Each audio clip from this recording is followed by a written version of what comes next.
ಅದಕ್ಕೆ ಗೋಕಾಕ್ ಸ್ಟೈಲ್ ನಡೆದಿಲ್ಲ ಅಂತ ಒಬ್ಬರು ಆ ಕಡೆ ಅವ್ರು ಹೇಳಿದ್ರಂದ್ರಿ.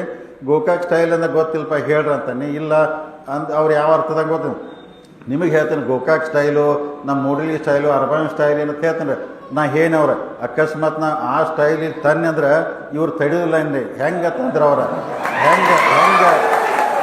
ಹೆಂಗತ್ತೇನ್ರಿ.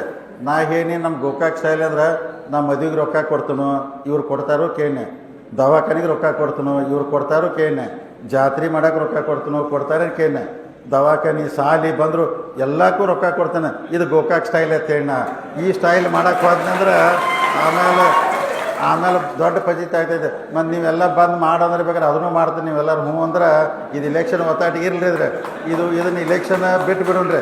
DCC ಬ್ಯಾಂಕು ಈ ಸಕ್ಕರೆ ಮತ್ತು ಆ ಸ್ಟೈಲ್ ಒಳಗೆ ನೀವು ಕುಂತು ಮಾಡಂದ್ರೆ ಮಾಡ್ತೇನೆ. ನನಗೇನಿಲ್ಲ, ಮತ್ತು ನನಗೆ ಹಿಂದೂ ಇಲ್ಲ ಮುಂದೂ ಇಲ್ಲ, ಇದ್ದಿದ್ದು ಆಸ್ತಿ ಮಾರಿಸಿದೆ ಅಲ್ಲ ಅಂದ್ರೆ ಇದ್ದಿದ್ದು ಆಸ್ತಿ ಮಾರ್ಕೇಶನ ಕೊಟ್ಟು ಹೋಗ್ತೀನಿ ರೈತರಿಗೆ. ನನಗೇನಿಲ್ಲ. ನಾ ಯಾಕೆಂದ್ರೆ ಈಗ ನಾನು ಬೆಳತನಕ 2 ಗಂಟೆಗೆ ಕುಂಡ್ತೀನಿ, ನೀವು ರಾತ್ರಿ ಬೆಳಗ್ಗೆ ಬಂದು 6 ಗಂಟೆಗೆ ಬಂದರೂ ಸಿಗ್ತಾನೆ.